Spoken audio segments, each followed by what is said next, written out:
अभी किरण सिंह और कोलकाता को लेकर के बहुत बड़ी अपडेट सामने में आई है। जी हाँ दोस्तों, बिल्कुल आप सभी लोग सही सुन रहे हैं। पूरी खबर में मैं आप लोगों को बात करूंगा, पूरी खबर की जानकारी मैं आप लोगों को दूंगा, क्या सही है क्या गलत है। आप सभी लोग हमारे चैनल में बने रहे। चैनल को सब्सक्राइब नहीं किए तो चैनल को ज़रूर सब्सक्राइब कर दें।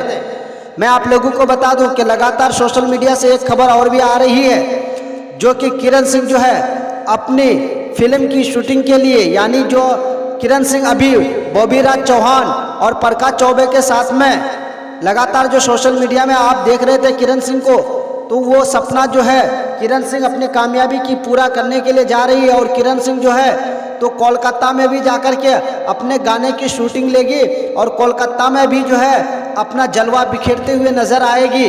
बाकी मैं कहना चाहूँगा कि किरण सिंह को चाहिए कि रोशन रोही को और रोशन रोही के मैटर को भूल करके, रोशन रोही के बारे में जो लगातार कुछ ना कुछ बातें बोलती है, इन सारी चीज़ों को भूल करके, इन सारी चीज़ों को अपने दिमाग से हटा करके किरण सिंह अपने लक्ष्य की तरफ, अपने कामयाबी की तरफ ध्यान दे तो ये सबसे अच्छा रहेगा। बाकी जो भी बातें मैं आप लोगों को बता रहा हूँ ये सोशल मीडिया से ली गई खबर है। हालांकि इन सारी बातों को हमारा चैनल पुष्टि नहीं करता है। आप सभी का बहुत बहुत धन्यवाद।